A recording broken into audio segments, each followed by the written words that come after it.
Now that Baloney has already spoken about gender justice, I would like to talk about an incredibly remarkable woman who once said, "Fight for the things that you care about, but do it in a way that will lead others to join you."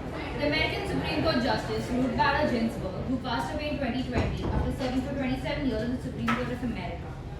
She was a champion for equal rights and became a social icon who never lost her spirit and quest for equality and justice. She was also the co-founder of the Women's Rights Project at the ACLU. In her childhood, she was told two things by her mother. One was to be a lady and the other was to be independent. She was heard saying that the study of law was unusual for women in my generation. For most girls in the 40s, the most important degree was not BA but being someone's missus. In class, she felt that as if all eyes were on her and that if you didn't perform well, she would not only be failing herself but all women.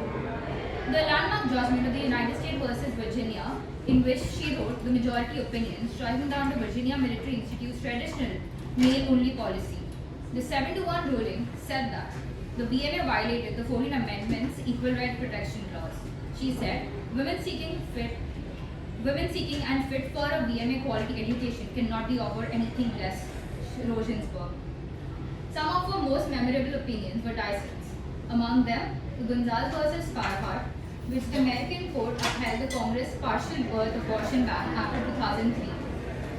Opponents of the ban contended that the procedure was the safest way to avoid damaging a woman's uterus and while ending a late-term pregnancy. It was the first time that the court had banned a specific abortion method, and for the first time it did not include an exception for women's health. In her dissent, Ginsburg wrote that the majority ruling tolerates and applauds federal intervention to ban a nationwide procedure found necessary and proper in certain cases by the American College of Obstetricians and Gynecologists.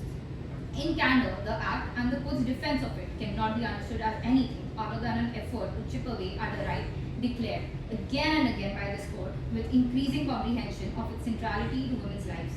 She added, "The court deprives women of the right to make an autonomous choice and even at the expense of their safety. This way of thinking reflects ancient notions about women's place in the family and under the Constitution, ideas that have long since been discredited." To end my speech, I quote, "Real change, enduring change, happens one step at a time." Thank you all for your time, and I wish all the lovely ladies here a very happy Women's Day. Now I will be passing it to Ashwarya, who will be speaking about our very own Leela Singh.